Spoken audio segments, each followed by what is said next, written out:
everyone, to this episode of the Justice Plan TV show and podcast. I am your host and the founder, Christine Innes, and I'm so delighted to have a really amazing, beautiful friend of mine and an incredible celebrant, Kerri Watkins, joining us. Welcome to the show, lovely. Hey, Christine, thank you so much for having me. Super excited to be here. I am so excited because we're going to be talking everything about being a celebrant, vow writing, and the most special place that you get to live on and also help people, say their I do's as well. So I'm going to hand it over to you before I get carried away and get you to introduce yourself, and then we're going to have some really beautiful conversation. Thank you. Hey, everyone. Kerri Watkins from beautiful Moreton Island off Brisbane. I specialise in intimate elopements on my home, um, working with couples that are ditching tradition and just coming to the island eloping, generally just the two of them or up to like 30 guests. I also help them and help couples worldwide with writing their epic wedding vows. Yeah, I mean, you have the best job in the world. I mean, honestly, you get to marry people on the beach. Pretty amazing.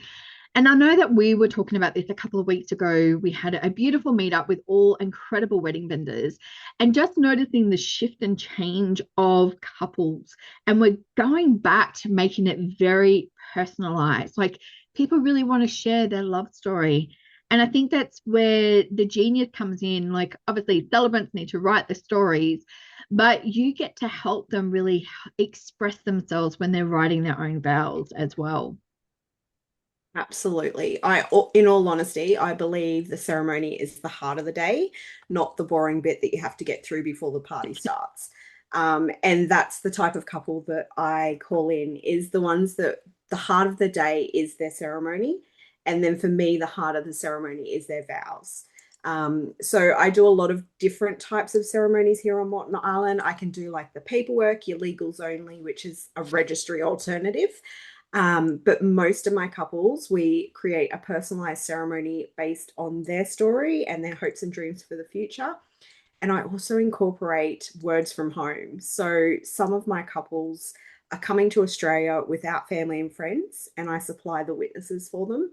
And what I like to do is reach out to their family, generally via WhatsApp and mostly in secret, and get like either video messages from home or parts of their story that I can incorporate in their personal script without the couple knowing. It's really, really awesome. And to me, that's more emotional because, they are missing their family and friends. They do want them there in some part. And that's a way that I can help the couple incorporate home. I love it. I think, there's something really beautiful, obviously watching people, stand up there, but when they're really expressing it from the heart, like you really get transported a little bit, a glimpse into their life as well. So I think you have the most amazing job. I do. It's I pretty really do. incredible, pretty incredible. What led you to become a celebrant?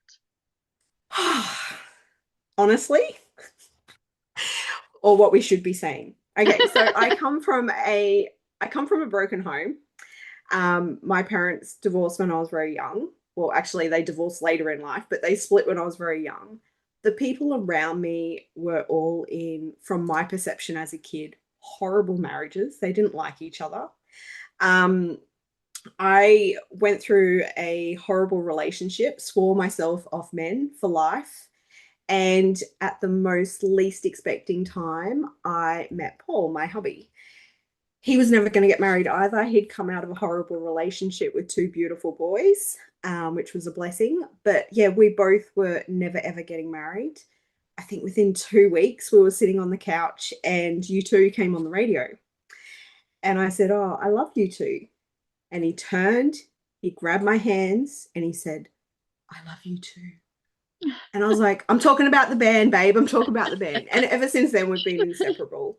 Yeah. We both knew, because we didn't want to get married. We knew very early on that we actually did. We wanted to be married to each other, but we didn't want tradition. Um, we wanted to run away, just the two of us. but my family would not have that, respectfully, and I still love them for it. It's okay. But we did elope with 13 people. I actually chose my ceremony and my vows out of a book, because that's just how it was done all those years ago. And when it came time to writing like the vows, we had to pick them from a book. And I asked my celebrant, who was absolutely amazing, but I asked her, look, where in the book is vows for my stepchildren? I really want to say something to my kids. And she's like, oh, I don't have anything in the book. You'll have to write it. And I was like, oh, okay, cool. Did not for 1 second think that I could write something to Paul. Like, just didn't even think. It was just pick it out of a book. Um, Sorry, I ramble. But yeah, so I wrote vows to my kids, Yeah. and I've actually shared on one of my blog posts, like you can see photos of me saying my vows to hubby, which was very beautiful, beautiful photos. But then you see the vows where I'm sharing them to my kids and I'm bawling my eyes out. Like it was just Yeah. so much more emotional. And I remember walking away from our ceremony going, what an amazing job. Like, how awesome would it be to share in that moment with my couple and be part of that Yeah. memory? Yeah. So, hubby worked 6 days a week. I was working corporate for 5 days a week. I needed a hobby on a Saturday when we didn't have the kids. So, I signed up and I was a celebrant within a year. And then back then, like we're talking 17 years, back then it was I pretty much did what every other celebrant was doing. And here's a book, choose your script. And I had a couple come to me and they're like, oh, we'd really like to write our own story. And I was like, oh my God, I love that. You know, no one's doing that or not many people are doing that. Let me have a go. And so back then I was obviously on the mainland and doing lots of in-person meetings, get to know the couple, had a questionnaire, and I would write their script from a questionnaire and from our meetings. And that just kind of, so that was 17 years ago. And from there, it was like, okay, what about vows? You know, my biggest regret from my wedding day is that I didn't write vows to my hubby.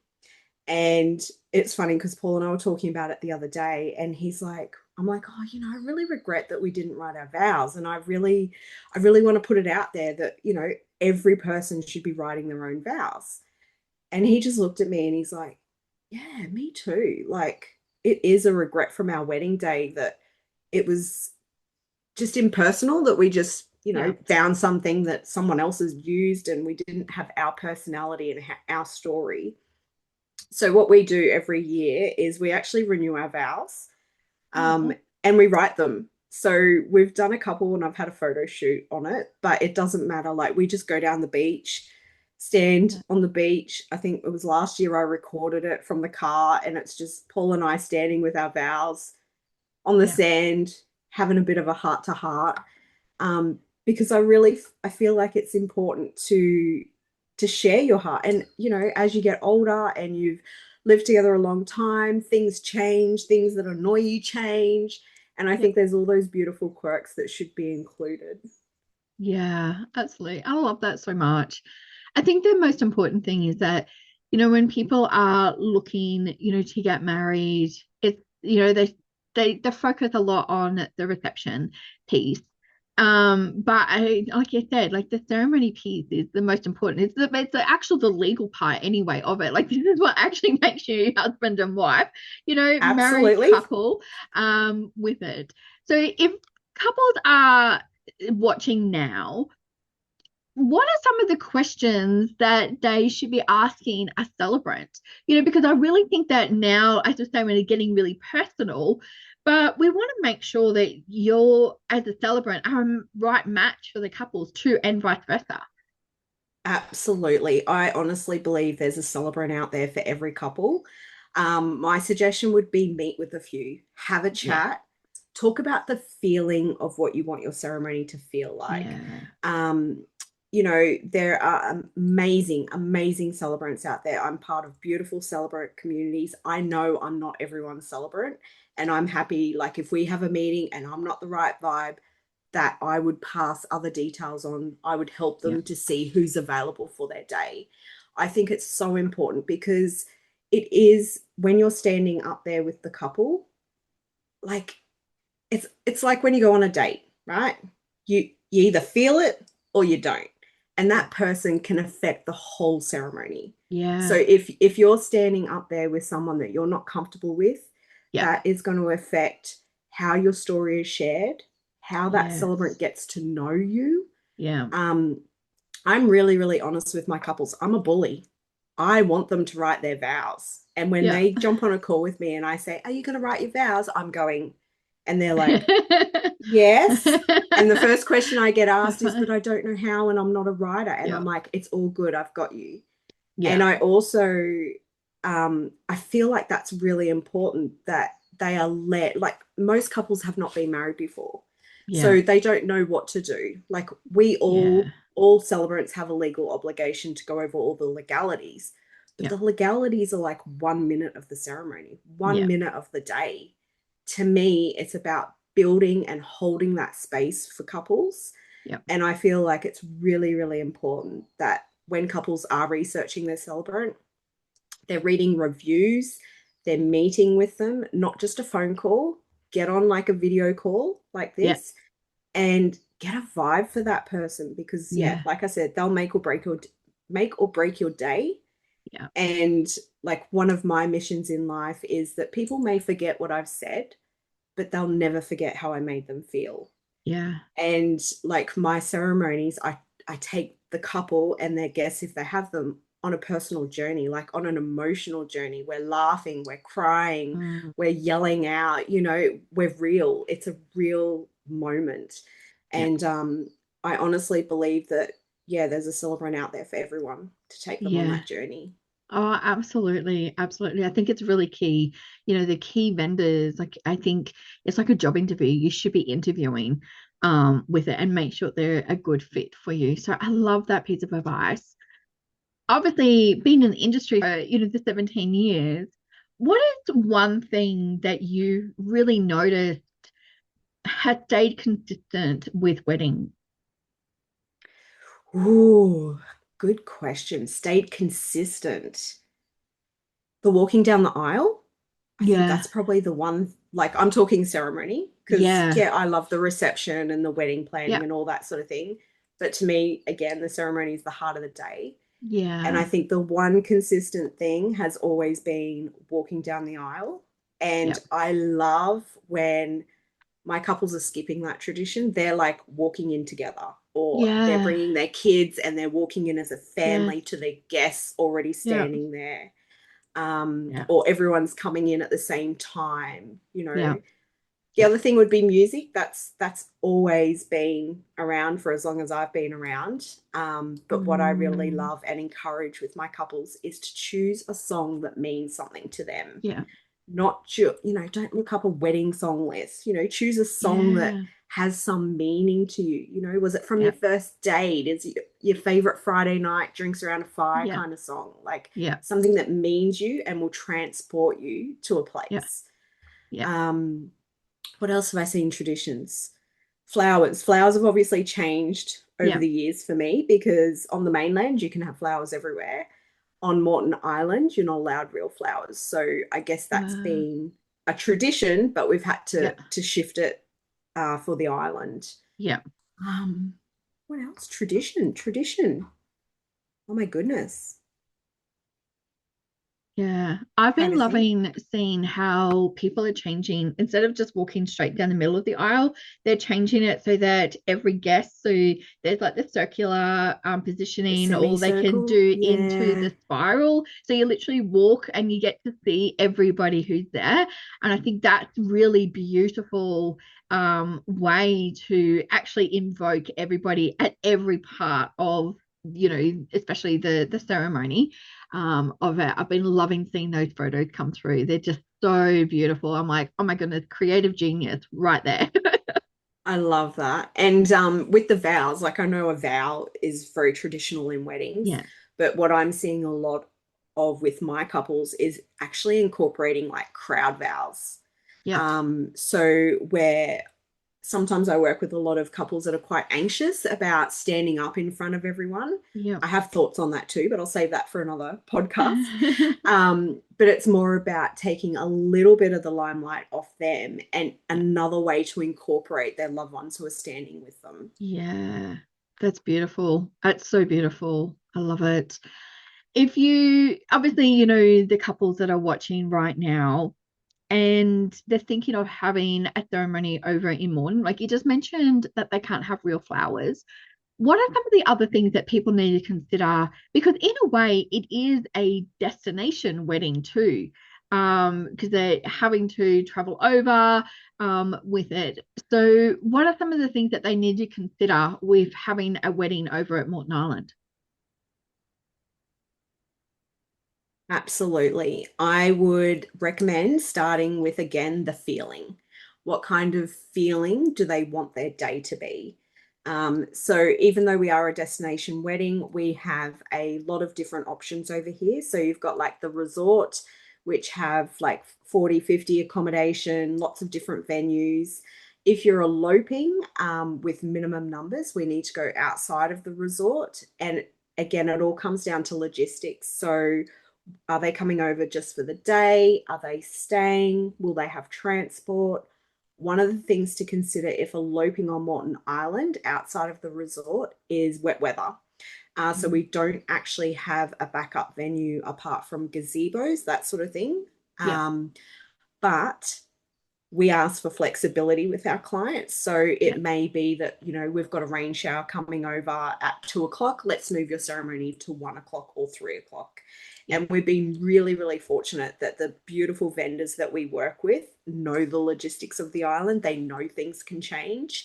yeah, And we actually had a scenario a couple of weeks ago where our makeup artist actually brought a second makeup artist over just to make sure we could fit a window.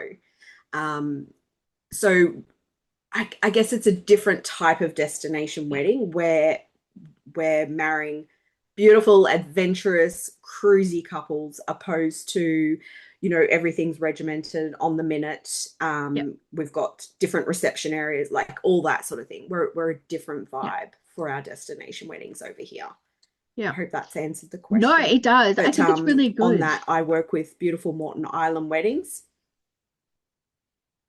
Yeah, so Yeah. if anyone's looking at eloping to Moreton Island, you can jump on a call, ask for advice. I mean, I do all that just because I Yeah. love weddings over here. So I'm happy to help anyone out. Yeah, and we're gonna pop all the links of how they can reach out to you below because I think like one of the things is like as you said, like you should work with vendors within the area too, because then they know the landscape, they understand, the little tweaks that might need to happen on the day as well. So which I think is absolutely beautiful. What is one of the things that keeps you being a celebrant?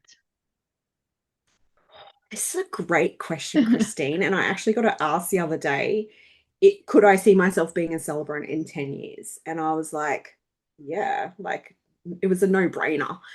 Yeah. So what keeps me being a celebrant is, oh, it's a tough one. I just love being a celebrant. I love being part of that story, of that memory. Um, I can't see myself not being a celebrant. Hubby and I were Yeah. talking about this the other day. It's like, oh, Yeah. when I'm 60, am I still going to be marrying people on Moreton Island? It's like, well, as long Yeah. as I can drive, yeah, I'm going to be doing it. Like, Yeah. I don't know. It's like a Yeah. warm hug. Yeah. And you don't want to get rid of warm hugs. You love warm hugs. No, And that's how exactly. I feel as a celebrant. Oh, So I it's not a very good love answer, is that. it? No, I love it. I love it though, because I think, I get to know you personally. So, we are like feelings people, like we want, and that's what you also do too. Like you really want the couples to invoke the feelings. It's not just, oh, here, you've got it. These are all the steps that you've got to do. It's not just a tick list. It is the feeling and evoke that. So I think that's what makes you very special. It's not just, yes, here's the tick list, because I mean, you have that, you have all the compliance that Oh, you we need to absolutely have actually that. do. Yeah. Yeah. And on that, because I think a lot of people don't actually understand that there is a lot of compliance behind being a celebrant as well. And what are some of the key things that, couples need to understand? Like, how, like, let's just say that you want to get married in 3 months, is that actually possible? Because is there timelines? What are some of those key things that people need to keep in mind? Absolutely. The first thing to keep in mind is that you need to give a month's notice to your celebrant that you're getting married by completing a notice of intent form, which is a super easy process with me. I have a Zoom call like this. We jump on and we sign it electronically. Um, and a wedding can be planned, dare I say it, in a month. I Yeah. had a couple reach out to me, beautiful Dom and Georgia, and had already planned this family and friend holiday. And they found me on Google and they're like, hey, Kerri, can we get married next month? And I'm like, wait, hold up. What date are we looking at? And they're like, this Yeah. date. And I'm like, yeah, awesome. We need to sign the notice of intent today. Yeah. Um, but yeah, we planned, well, I helped them plan that wedding in a month. So you Wow. can get married in a month. Yeah. I guess the one thing to look at would be, are you bringing vendors over, or are you utilizing our Moreton Island wedding vendors? But we Yeah. talk about all that in the planning meeting. But yeah, that would Yeah. probably be the only thing. If you like, because if you're Yeah. staying, you're looking at accommodation, barges if you're driving a forward drive, or if you're staying at the resort, availability, that sort of thing. Yeah, But yeah, absolutely. can definitely get married in a month Okay. as long as I you've got your like it. notice of intent done. Yes. Okay, so we've got the month. Now, the after process as well, I think this is one of the key things is that a lot of women like they get excited, like, oh, I get to go change my name. So, how soon or what's the process that they need to know afterwards as well? Depending on your celebrant, so I actually include it in part in my package. I apply for your official certificate of marriage from births, deaths, and marriages when I register your marriage, and that's generally processed and posted, sorry, within 2 weeks.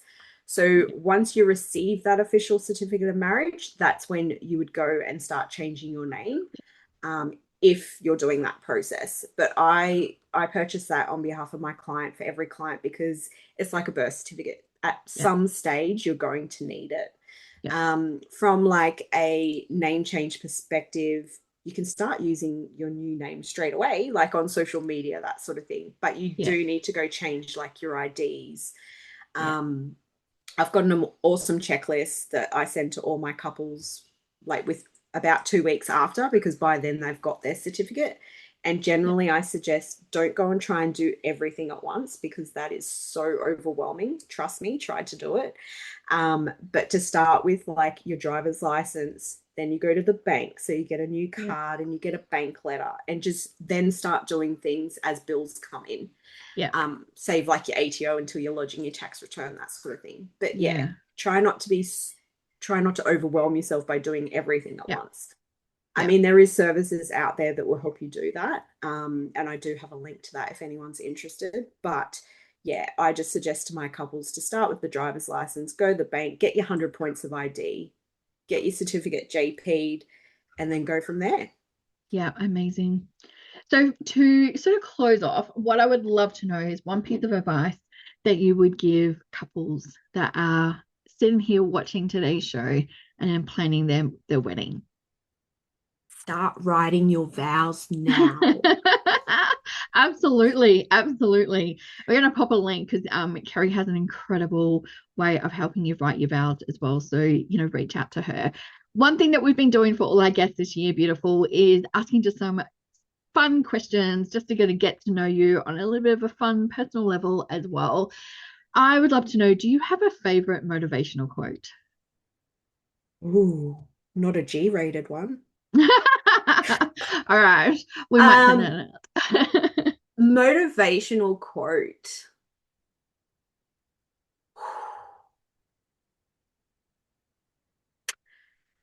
Not necessarily. Yeah, But I do have like, I don't know, it's kind of how I run my life and how I run my business is that I said it earlier. People may forget what I've said, but yeah, they'll never forget how I made them feel. yes, And that's pretty much how I run my life. yeah. It's all about relationships, and I don't know, I just want everyone to like elope and write their own vows and come to Moreton Island and see me. Yeah, I love it. I love it.